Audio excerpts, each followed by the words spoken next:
সুস্বাগতম। সোমেনচন্দ্র বাংলা সাহিত্যের প্রগতিশীল ধারার একজন অন্যতম অকাল প্রয়াত ও মার্ক্সবাদী ছোট গল্পকার। মাত্র 21 বছর জীবনে তিনি শোষিত বঞ্চিত মানুষের সংগ্রাম ও শ্রেণী চেতনা নিয়ে শক্তিশালী গল্প রচনা করেন।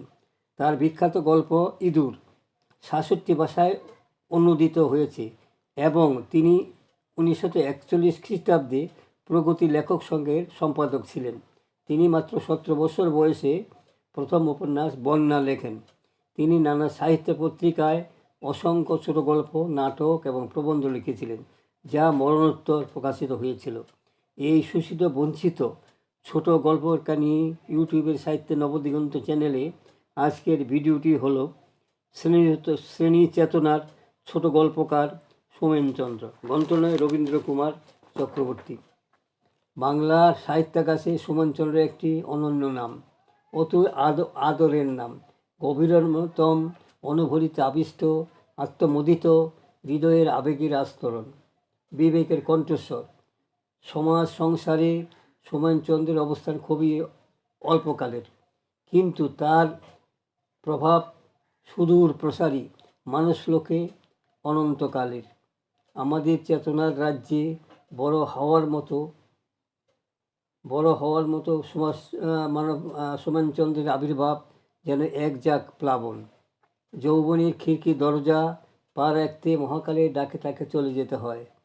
তবু সীমিতকালের জীবন পরিধিতে দাঁড়িয়ে সোমেনচন্দ্র পৃথিবীর মানচিত্রে যে ছবি আঁকেন, পঞ্চ ইন্দ্রিয়ের অনুভবে, সমাজ বাস্তবতায়, দ্বন্দ্ব সংঘাত ছোট গল্পের মাধ্যমে ফুটিয়ে তোলেন তার আজকের মানুষের কাছেও দিব্য চেতনার অর্থবহ প্রাণের নিজস্ব সংলাপ।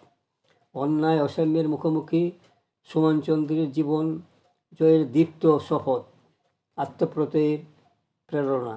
যৌবনের বার্তাবহ এই অগ্রণী সৈনিক সোমেনচন্দ্র চর্চার প্রাসঙ্গিকতায় বর্তমানে প্রজন্মের কাছে সঙ্গত কারণেই আলোকিত জীবনচর্চার এক দায়বদ্ধ অঙ্গীকার। সোমেনচন্দ্রের গল্পের আদিপুরুষ না হলেও ছোট গল্পের ক্ষেত্রে এমন বিস্ময়কর প্রতিভা কদাচিৎ দেখা যায়। সোমেনচন্দ্র একটি ব্যতিক্রমী উজ্জ্বল নাম। 25টি গল্প, 2টি উপন্যাস, 2টি নাটক ও 1টি কবিতা নিয়ে তার সাহিত্য জীবন।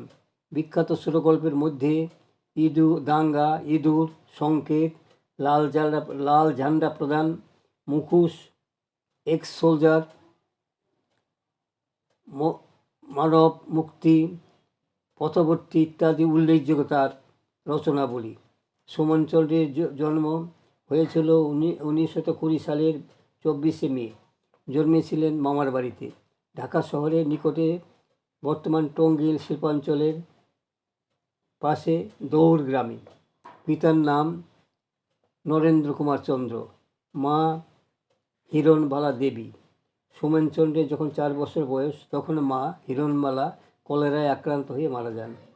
সোমেনের রক্ষণাবেক্ষণের জন্য নরেন্দ্র কুমার দ্বিতীয়বার বিবাহ করেন সরোজিনী দেবীকে। মায়ের স্নেহ, ভালোবাসা এবং সান্নিধ্যে সোমেন বড় হয়ে ওঠেন। মা সরোজিনী দেবী ছিলেন একজন কর্তব্যপরায়ণ ও অসামান্য ব্যক্তিত্ব সম্পন্ন নারী। মায়ের নিকট প্রথম থেকে পাঠ গ্রহণ করার পর ঢাকা বয়েজ স্কুলে তিনি ভর্তি হন। সোমেনচন্দ্রের পিতা নরেন্দ্র কুমার চন্দ্র ঢাকা মিটফোর্ড হাসপাতালে স্টোর কিপার ছিলেন। এই সূত্রে ঢাকা শহরের বুকে থেকে পড়াশোনার চালানোর তার পক্ষে সহজ হয়।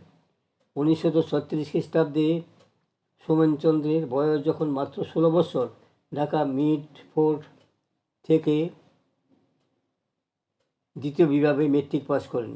তারপর তিনি ডাক্তারি পড়তে মেডিকেল স্কুলে ভর্তি হন এবং প্রথম বছর ঢাকা মেডিকেল স্কুলে ডাক্তারি পড়ার সময় অভাব অনটন এবং শারীরিক রোগে আক্রান্ত হয়ে ডাক্তারি পড়া ছেড়ে দেন। এই সময় সোমেনের পিতা পারিবারিক মনোমালিন্যে যৌথ পরিবার থেকে আলাদা হয়ে দক্ষিণ ভূষণ্ডির লালমোহন স্ট্রিটে আলাদা বাড়ি ভাড়া নিয়ে বসবাস শুরু করেন। নতুন বাসায় আসার পর দক্ষিণ মৌসুমীর প্রগতি পাঠাগারে সোমেনচন্দ্র যাতায়াত আরম্ভ করেন। এই পাঠাগার থেকেই সোমেনের জীবন গুরুত্বপূর্ণ মোড় নেয়। পাঠাগারের বৃহত্তম পরিসরে গুগ্রাসে পড়তে থাকেন বিশ্ব সাহিত্য। আগ্রহভরা গভীর মন নিয়ে পড়তে থাকেন স্পেনের গণসমষ্টির জাগরণ ও আত্মপ্রতিষ্ঠার প্রয়াস, আন্তর্জাতিক বাহিনীর কথা, ব্রিটেনের গণসাহিত্যিক ও ব্রিটেনের পৃথিবী কমিউনিস্ট রাফল ফ্রকের স্পেনের আন্তর্জাতিক বাহিনীতে যোগদান, স্পেনের জনগণের ধন সম্পদের মালিক ফ্যাসিস্টদের বিরুদ্ধে স্বাধীনতার সংগ্রাম। 1938 খ্রিস্টাব্দে প্রগতি পাঠাগারের সম্পাদক পদে আসীন হলেন সোমেনচন্দ্র। এই সময় থেকেই কমিউনিস্ট মতাদর্শের প্রতি চূড়ান্ত বিশ্বাসযোগ্য অল্পকালের মধ্যেই হয়েছিলেন আন্দামান জেল ফেরত বিপ্লবী সতীশ পাকরাশির সান্নিধ্যে। তিনি ঢাকা সদর ঘাটের বুড়িগঙ্গার তীরে মিরজুমলা কামানের পাশে বসে বিপ্লবী সতীশচন্দ্র পাকরাশির নিকট থেকে মন দিয়ে শুনতে থাকেন রাশিয়ার শ্রমিক শ্রেণীর বিপ্লবী উত্থান, সাম্যবাদী রাষ্ট্রের বিজয় গাথা, স্পেনের জনজাগরণ ও আত্মপ্রতিষ্ঠার লড়াই, আন্তর্জাতিক ব্রিগেড গঠন ইত্যাদি। ঢাকা শহরে সোমেনচন্দ্রের প্রচেষ্টা গড়ে ওঠে প্রগতি লেখক শিল্পী সংঘ। 30-এর দশকে ঢাকার লেখক বুদ্ধিজীবী ছাত্র যুবরা প্রগতি লেখক সঙ্গে যোগদান করেন। ঢাকায় সোমেনচন্দ্রের প্রচেষ্টায় গড়ে ওঠে প্রগতি পাঠাগার 1939 খ্রিস্টাব্দে।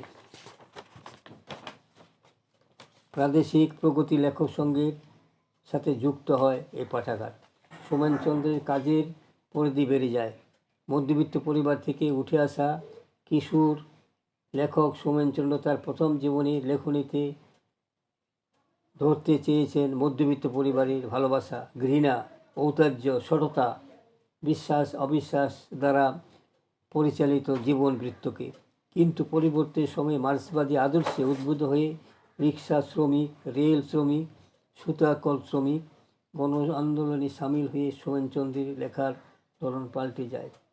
যেসব লেখায় তার নবচেতনার দীক্ষিত মানুষ প্রবণতা স্পষ্ট হয় সেগুলি হলো দাঙ্গা, একটি রাতে, ইঁদুর, বনস্পতি, সংকেত, দেশের আর্থসামাজিক ব্যবস্থা ও সমাজদ্বন্দ্বের নানা ঘাত প্রতিঘাতের জীবন বাস্তবতায় যে অভিজ্ঞতা অর্জনে তাকে সাহায্য করে, সেই শিক্ষায় সোমেন কমিউনিস্ট আদর্শে বিশ্বাসী হয়ে ওঠেন। অর্জন করেন কমিউনিস্ট কর্মীর গৌরব। দুঃখ কষ্ট দারিদ্র্যের প্রত্যক্ষদর্শী দেশি বিদেশি শাসকের শোষণ অত্যাচার ও নির্যাতন ব্যথিত হন তিনি। একদিকে মনুষ্যসৃষ্ট ভয়ঙ্কর দুর্ভিক্ষ, অন্যদিকে দ্বিতীয় বিশ্বযুদ্ধের দুর্বিষহ যন্ত্রণা। পৃথিবীর নানা স্থানে গড়ে ওঠে ফ্যাসিস্ট বিরোধী সোভিয়েত শরীর সংঘ সোমেনচন্দ্রের হৃদয়কে আলোড়িত করে। সোমেনচন্দ্রের প্রচেষ্টায় ঢাকা শহরে গড়ে ওঠে সোভিয়েত শরীর সমিতি। সোভিয়েত শরীর সমিতির কাজ সুষ্ঠুভাবে পরিচালনার পাশাপাশি সোমেনচন্দ্র ইবি রেলওয়ে ওয়ার্কস ইউনিয়নের শ্রমিকদের সাথে ঢাকা শহরের মিলের শ্রমিক ও অন্যান্য শ্রমিক সংগঠনের কাজে সারাদিন ধরে অক্লান্ত পরিশ্রম করে চলেছেন। এখানে শ্রমজীবী মানুষকে খুব কাছ থেকে দেখার সুযোগ পান তিনি। তাদের প্রত্যেকের জীবনীকার সংগ্রাম সোমেনচন্দ্রের শ্রেণী চেতনাকে আরও উন্নত করে তোলে। সোমেনচন্দ্র লাল পতাকার তলায় একত্রিত করেন ঢাকা শহরের সর্বশ্রেণীর শ্রমিককে। ফ্যাসিস্ট বিরোধী আন্দোলনে শ্রমিক শ্রেণীকে সংগ্রামী উদ্দীপনা দান করেন। ফলে সোমেনচন্দ্রের সংগ্রামী চেতনায় উদ্বুদ্ধ হয়ে ইবি রেলের শ্রমিকরা সোমেনকে ইউনিয়নের সম্পাদক নিযুক্ত করেন। ঢাকা শহরে শ্রমিকদের সংগঠিত করার পাশাপাশি সোমেনচন্দ্র ক্লান্তিবিহীনভাবে এগিয়ে চলেছেন সোভিয়েত শরীর সমিতির নানা ক্রিয়াকলাপে। 1942 খ্রিস্টাব্দে প্রথম দিকে ঢাকা শহরে অনুষ্ঠিত হয়েছিল একটি সুদৃশ্য চিত্রকলা প্রদর্শনী। সোভিয়েত রাশিয়ার নতুন সমাজ ও সভ্যতার অগ্রগতি বাংলার মানুষকে দেখানো উদ্যোগ নিয়েছিল ঢাকা সোভিয়েত শরীর সমিতি। উক্ত অনুষ্ঠানে উদ্বোধকের আসন অলঙ্কৃত করেন মোহাম্মদ শহীদুল্লাহ সাহেব। এই অনুষ্ঠানে উদ্বোধনী বক্তৃতা দিয়েছিলেন গোপাল হালদার মহাশয়। এই প্রদর্শনীর অন্যতম উদ্যোগী কর্মী হলেন সোমেনচন্দ্র। ঢাকা সুরিত সমিতির চিত্রকলা প্রদর্শিত এবং সাফল্য লাভ করে এই অনুষ্ঠানে। ফ্যাসিস্ট বিরোধী সম্মেলনের আয়োজন করা হয়। ঢাকা শহরের সূত্রাপুরের বাজারের কাছে সেবাশ্রমে মাঠে সেই সম্মেলনের আয়োজন করা হয়। উক্ত সম্মেলনে কলকাতা থেকে আমন্ত্রিত ছিলেন জ্যোতি বসু, স্নেহাংশু আচার্য, বঙ্কিম মুখোপাধ্যায় ও সাধন গুপ্ত। 1942 সালের 8ই মার্চ রেল শ্রমিকদের নিয়ে সোমেনচন্দ্র মিছিল করে ফ্যাসিস্ট বিরোধী সম্মেলনে যোগ দিতে আসার সময় ঢাকা শহরের লক্ষ্মীবাজারের কাছে বটগাছের নিকটে আসার পরেই সোমেনের উপর ঝাঁপিয়ে পড়েন ফ্যাসিস্ট সশস্ত্র দুষ্কৃতী দল। আতঙ্কিত আক্রমণে হতচকিত হয়ে জীবন বাঁচানোর তাগিদে জমায়েত ছড়িয়ে ছিটিয়ে থাকা মানুষগুলি ছত্রভঙ্গ হয়ে পড়ে। ফ্যাসিস্টরা বেছে নিল সোমেনকে। ভোজালির আঘাতে সোমেনের দেহ ক্ষতবিক্ষত, রক্তে স্রোত নামল। ভোজালি দিয়ে ফালা করে দেওয়া হলো তার পেটের নাড়ি ভুঁড়ি বেরিয়ে এলো বাইরে। শাবলের আঘাতে মাথার চৌচির হয়ে গেল। শাবল দিয়ে সোমেনের চোখ দুটি খুবলে নেওয়া হলো। একদল ফ্যাসিস্ট সোমেনের জিভটা টেনে বের করে কেটে ফেলল। এই নৃশংস হত্যাকাণ্ড গোটা দেশে দারুণ আলোড়ন সৃষ্টি করে। কোনো সুস্থ বোধ সম্পন্ন মানুষই এই মেনে নিতে পারেননি। ব্রিটিশ সরকারের জমানায় প্রগতিশীল সংস্কৃতির উপর এই জঘন্য আক্রমণকে ধিক্কার জানালো ঢাকাবাসীরা। দলে দলে মানুষ প্রয়াত শ্রমিক বিরোধী নেতা সোমেনচন্দ্রকে শেষ শ্রদ্ধা জানাতে সমাগম করেন। সেদিনের শোক প্রকাশ করেন নানা রাজনৈতিক দল। ভেদাভেদ তুলে দিয়ে সমস্ত রাজনৈতিক দল একত্রিত হয়েছিলেন এই শবযাত্রায়।